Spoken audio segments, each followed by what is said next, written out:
Hello hi ನಮಸ್ಕಾರ. ನಾನು ಮುಂಚೆ ವಿಡಿಯೋಲ್ಲೇ ಹೇಳಿದಾಗೆ ನಮ್ಮ ಪಯಣ ಸ್ಟಾರ್ಟ್ ಆಗಿದ್ದು ಅರುಣಾಚಲ. ಇದು ಸಡನ್ ಪ್ಲಾನ್ ಆಗಿದ್ದರಿಂದ ನಾವು ಅದೇ ದಿನ ಬಸ್ನ ಬುಕ್ ಮಾಡ್ಕೊಂಡಿದ್ವಿ. ನಾನು ನನ್ನ ಗೆಳೆಯ ಹೊರಟ್ವಿ.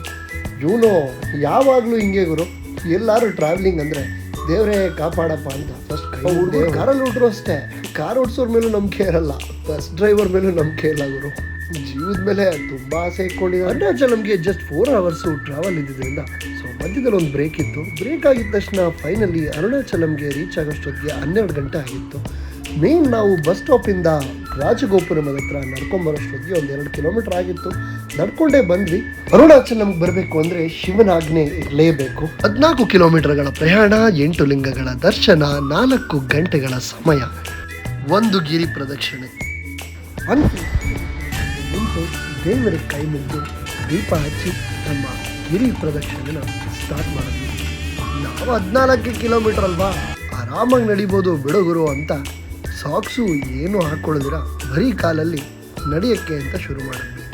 ಅಮಾವಾಸ್ಯೆ ಆಗಿದ್ದರಿಂದ ಜನ ತುಂಬ ಇದ್ದರು. ನಾನು ಮೊದಲೇ ಹೇಳಿದಾಗೆ ಇಲ್ಲಿ 8 ಲಿಂಗಗಳ ದರ್ಶನನ ಹೋಗ್ತಾನೆ ಮಾಡಬೇಕಾಗುತ್ತೆ. ಮೊದಲನೇ ಇಂದ್ರಲಿಂಗ, 2ನೇ ಲಿಂಗ ಅಗ್ನಿಲಿಂಗ, 3ನೇದು ಯಮಲಿಂಗ, 4ನೇದು ನಿರುತಿಲಿಂಗ, 5ನೇದು ವರುಣಲಿಂಗ, 6ನೇದು ವಾಯುಲಿಂಗ, 7ನೇದು ಕುಬೇರಲಿಂಗ.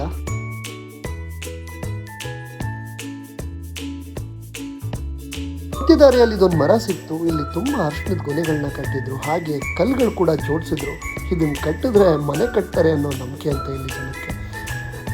ಹಾಗೆ ನಿಮಗೆ ದಾರಿಲಿ ಇಲ್ಲಿ ಒಂದು ಕಾಳಿ ಟೆಂಪಲ್ಲು ಹಾಗೂ ನಮ್ಮ ರಾಘವೇಂದ್ರ ಸ್ವಾಮಿಗಳ ಮಠ, ಸಾಯಿಬಾಬಾ ದೇವಸ್ಥಾನ ಕೂಡ ಇದೆ. ನಾವು ರಾತ್ರಿ ಸುಮಾರು 12:30 ಗಿರಿ ಪ್ರದಕ್ಷಿಣೆ ಸ್ಟಾರ್ಟ್ ಮಾಡಿದ್ರಿಂದ ಎಲ್ಲ ಟೆಂಪಲ್ ಕೂಡ ಹೊರಗಡೆಯಿಂದ ದೀಪ ಹಚ್ಚಿ ಬಾಗಿಲು ಹಾಕಿರ್ತಾರೆ.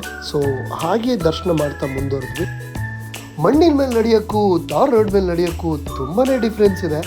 ಇವತ್ತೇ ಗೊತ್ತಾಗಿದ್ದು ಬರೀ ಕಾಲಲ್ಲಿ ತಾರ್ ರೋಡ್ ಮೇಲೆ ನಡೀತಿದ್ರೆ ಎಷ್ಟು ಪೇನ್ಫುಲ್ ಆಗಿರುತ್ತೆ ಅಂತ. ದೇವ್ರಿಗೂ ನಮ್ಮ ಕರೆ ಮುಟ್ತು ಅನಿಸುತ್ತೆ. ಸೊ ಮಳೆರಾಯ ಸ್ಟಾರ್ಟ್ ಆದ. ಮಳೆ ಕಡಿಮೆ ಇದ್ದಿದ್ದರಿಂದ ಮಳೆಯಲ್ಲೇ ನಡ್ಕೊಂಡು ಮುಂದೆ ಹೋದ್ವಿ. ಹಾಗೆ ಮತ್ತೆ ಮುಂದಿನ ಲಿಂಗಗಳ ದರ್ಶನಗಳು ಮಾಡ್ತಾ ಸುಮಾರು 1 ಗಂಟೆಗಳ ಕಾಲ ಮಳೆ ಬರ್ತಾನೆ ಇತ್ತು. ಅಂದರೂ ಮಳೆ ನಡೆಯೋದು ಒಂಥರ ಚೆನ್ನಾಗಿತ್ತು. ಈ ಬೇಸಿಗೆಯಲ್ಲಿ ಒಳ್ಳೆ ಎಕ್ಸ್ಪೀರಿಯನ್ಸು.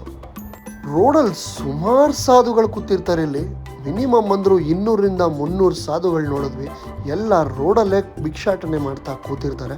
ನಿಮಗೆ ಎಲ್ರಿಗೂ ಕೊಡ್ಬೇಕನ್ಸಿದ್ರೆ ಒಳ್ಳೆ ಚೇಂಜ್ಗಳು ತಗೊಂಡೋದ್ರೆ 8ನೇ ಲಿಂಗ. ಸೊ ಅಲ್ಲಿ ಅರ್ಧನಾರೀಶ್ವರನ್ ಟೆಂಪಲ್ ಕೂಡ ಇತ್ತು. ಆಶ್ಚರ್ಯ ಅಂದರೆ ಏನು ಗೊತ್ತಾ, ಇಷ್ಟು ಜನರ ಮಧ್ಯೆ ನಮ್ಮ ಕಣ್ಣಿಗೆ ಬಿದ್ದಿದ್ದು ಈ 72 ವರ್ಷದ ಈ ಅಜ್ಜಿ ಮಾತನ್ನ ಕೇಳಿದಾಗ ತುಂಬಾ ಖುಷಿ ಆಯಿತು. ಅಜ್ಜಿ ಹೇಳ್ತಾರೆ, ಅಜ್ಜಿಗೆ ಸಂಕಲ್ಪ ಇತ್ತಂತೆ ಗಿರಿ ಪ್ರದರ್ಶನೆ ಮಾಡಿ ಶಿವನ ದರ್ಶನ ಮಾಡಬೇಕು ಅಂತ. 72 ವಯಸ್ಸಾದರೂ ಒಂದು ಚೂರು ಸುಸ್ತ್ಕೊಳ್ದೆ, ಒಂದು ಸರಿನೂ ಬ್ರೇಕ್ ಕೂಡ ತಗೊಳ್ದೆ ನಮ್ಮ ಜೊತೆನೇ ವಾಕ್ ಮಾಡ್ತಾ ಬಂದರು. ಅಜ್ಜಿ ಹೇಳ್ತಾರೆ, ಸುಸ್ತನ್ನೋದು ದೇಹಕ್ಕಾಗೋದ್ಕಿಂತ ಮನ್ಸಿಗಾದ್ರೇ ವೀಕ್ ಆಗೋದು ಜಾಸ್ತಿ ಅಂತ. Such a inspiring lady. ಅಜ್ಜಿಗೊಂದು ಸೆಲ್ಯೂಟ್ ಹೊಡೆದು ಅಜ್ಜಿ ಆಶೀರ್ವಾದ ಪಡ್ಕೊಂಡು ನಾವು ಮುಂದೆ ಫೈನಲ್ ಆಗಿ 8ನೇ ಲಿಂಗ ಈಶಾನ್ಯ ಲಿಂಗನ ನೋಡಿ ನಾವು ಮುಂದೆ ಸಾಗಿದ್ದಾಗ ಸಿಕ್ಕಿದ್ದು ನಮಗೆ ಪಾಪನಾಶಿಂ ಅಂತ. ಈ ಪಾಪನಾಶಂ ಅಂದರೆ ಏನಂದರೆ, ಇಲ್ಲಿ ಜನಗಳ ಹೇಳೋಕೆ ಪ್ರಕಾರ ತಾಯಿ ಗರ್ಭದಿಂದ ಹೇಗೆ ನಾವು ಹೊರಗೆ ಬರ್ತೀವೋ ಹಾಗೆ ನಮ್ಮ ಎಲ್ಲ ಪಾಪಗಳನ್ನ ಇಲ್ಲಿಂದ ಕಳ್ಕೊಂಡು ಈ ಸಣ್ಣ ಕಿಂಡಿಯಿಂದ ಹೊರಗೆ ಬಂದರೆ ತುಂಬಾ ಒಳ್ಳೆಯದು ಅಂತ ಹೇಳ್ತಾರೆ. ನಮಗಿಲ್ಲೇ 1 hour ವೇಸ್ಟ್ ಆಯಿತು. ಬಿಕಾಸ್ ತುಂಬ ಜನ ಇದ್ದಿದ್ದರಿಂದ ಲೈನಲ್ಲಿ ನಿಂತು ಇಲ್ಲಿ ಬರಬೇಕಿತ್ತು. ನೀವು ಏನೇ ಹೇಳಿ, ಇಷ್ಟು ಸಣ್ಣ ಕಿಂಡಿಲಿ ಅವ್ರು ಎಷ್ಟೇ ದಪ್ಪ ಇದ್ದರೂ ಕೂಡ ಹೊರಗೆ ಬರ್ತಾರೆ. ಇದು ಪವಾಡ ಅಂತಲೇ ಹೇಳ್ಬೋದು. ತುಂಬ ದಪ್ಪ ಇದ್ದರೂ ಕೂಡ ಆ ಸಣ್ಣ ಕಿಂಡಿಲಿ ಆ ಟೆಕ್ನಿಕ್ ಮೂಲಕ ಹೊರಗಡೆ ಬರ್ಬೋದು. ಇದನ್ನು ಕಂಪ್ಲೀಟ್ ಮಾಡಬೇಕಿತ್ತು. ಅಂತೂ ಎಲ್ಲ ಲಿಂಗಗಳ ದರ್ಶನ ಪಡೆದು ಫೈನಲ್ ಆಗಿ ನಾವು ರೀಚ್ ಆಗಿದ್ದು ರಾಜಗೋಪುರಕ್ಕೆ. ಮತ್ತು ಇಲ್ಲಿಗೆ ಗಿರಿ ಪ್ರದರ್ಶನ ಏನೋ ಮುಗೀತು. ಸೊ ನಾವು ರೀಚ್ ಆಗೋಷ್ಟೊತ್ತಿಗೆ 5:30 ಆಗಿದ್ದರಿಂದ ದರ್ಶನದ ಲೈನ್ಗೆ ಹೋಗಿ ನಿಂತ್ವಿ. 2 ಆಪ್ಷನ್ ಸಿಗುತ್ತೆ. ಒಂದು ಫ್ರೀ ದರ್ಶನಕ್ಕೆ ಹೋಗ್ಬೋದು, ಇಲ್ಲ ಅಂದರೆ 50 ರೂಪಾಯಿ ಟಿಕೆಟ್ ದರ್ಶನಕ್ಕೆ ಬಂದರೆ ಈಸಿಯಾಗಿ ಒಂದು 2 ಅವರ್ ಅಷ್ಟೊತ್ತಿಗೆ ದರ್ಶನ ಅಂತೂ ಮುಗಿಯುತ್ತೆ. ನಾವು ಲೈನಲ್ಲಿ ನಿಂತು ಮುಂದೆ ಹೋಗ್ತಿದ್ದಾಗೆ ಬೆಳಕಾಗಕ್ಕೆ ಸ್ಟಾರ್ಟ್ ಆಗಿತ್ತು. ಅರ್ಲಿ ಮಾರ್ನಿಂಗು ಈ ಬೇಸಿಗೆಯಲ್ಲಿ ಕೂಡ ಕಂಪ್ಲೀಟ್ ಗಿರಿ ಮೇಲೆ ಮಂಜು ಕಾಣಿಸ್ತಾ ಇತ್ತು. ಅಂತೂ ದರ್ಶನಕ್ಕೆ ಅಂತ ಬಂದು ನಾವು ಲೈನಲ್ಲಿ ನಿಂತು 1.5 ತಾಸಲ್ಲಿ ನಮ್ಮ ದರ್ಶನ ಮುಗೀತು. ಅಮಾವಾಸ್ಯೆ ಆಗಿದ್ದರಿಂದ ಜನದ ಕ್ರೌಡ್ ಏನು ಕಡಿಮೆ ಇರಲಿಲ್ಲ, ತುಂಬಾ ಜನ ಇದ್ದರು. ಗಿರಿ ಪ್ರದರ್ಶನ ನೈಟೇ ಮುಗಿಸಿ ಎಲ್ಲರೂ ಮಾರ್ನಿಂಗ್ಗೆ ದರ್ಶನಕ್ಕೆ ನಿಂತಿದ್ರಿಂದ ಇಲ್ಲಿ ಕಾಣಿಸ್ತಿದೆಯಲ್ಲ, ಇದನ್ನು ವರ್ಷಕ್ಕೆ ಒಂದ್ಸರಿ ಮಹಾದೀಪಂ ಅಂತ ಮಾಡ್ತಾರಂತೆ. ಇದನ್ನು ಡಿಸ್ಪ್ಲೇಲಿ ಹಾಕ್ತಾನೇ ಇದ್ದರು. ದಿವ್ಯ ಜ್ಯೋತಿ ಮಹಾದೀಪಂ ಅಂತ ಹೇಳಿ ಬೆಟ್ಟದ ತುದಿಯಲ್ಲಿ ಹೋಗಿ ಶಿವನ ರೂಪನೇ ಕಾಣೋ ಥರ ಒಂದು ದೊಡ್ಡ ದೀಪನ ಹಚ್ತಾರಂತೆ. ಸೊ ಇದನ್ನು ಡಿಸ್ಪ್ಲೇಲಿ ಹಾಕ್ತಾನೇ ಇದ್ದರು, ಮಹಾದೀಪಂ ಹೇಗೆ ನಡೆಯುತ್ತೆ ವರ್ಷಕ್ಕೊಂದ್ಸಲಿ ಅಂತ. ಅದೇ ಹುಣ್ಣಿಮೆಗೆ ಒಂದು ಸರಿ ನಾವಿಲ್ಲಿಗೆ ಬರಬೇಕು.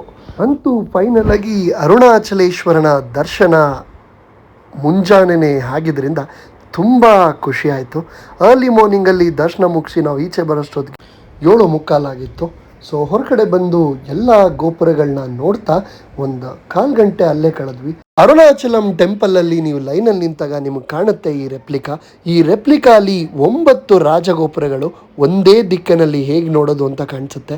ಹಾಗೆ ನೀವು ಪ್ರದಕ್ಷಿಣೆ ಮಾಡಿದ ಗಿರಿ ಕೂಡ ಇದೆ. ಇದು ತುಂಬ ಸುಂದರವಾಗಿದೆ. ಸೊ ಇದನ್ನು ನೋಡಿ ನಾವು ಅಲ್ಲಿಂದ ಹೊರಟು. ನಮ್ಮದು 1 ಡೇ ಗಿರಿ ಪ್ರದರ್ಶನದ ಪ್ಲ್ಯಾನ್ ಆಗಿದ್ದರಿಂದ ಎಲ್ಲ ಅನುಕೂಲವಾಗಿ ಮುಗೀತು. ಸೊ ಮುಗಿಸಿ ನಾವು ಬ್ಯಾಂಗ್ಳೂರು ಕಡೆಗೆ ಹೊರಟ್ವಿ. ನೀವು ಗಿರಿ ಪ್ರದಕ್ಷಿಣೆ ಮಾಡಬೇಕು ಅಂದರೆ ಅರ್ಲಿ ಮಾರ್ನಿಂಗ್ ಇಲ್ಲ ನೈಟೇ ಸ್ಟಾರ್ಟ್ ಮಾಡಿ ಅಂತ ಹೇಳ್ತಾ ಥ್ಯಾಂಕ್ ಯು, ಬಾಯ್.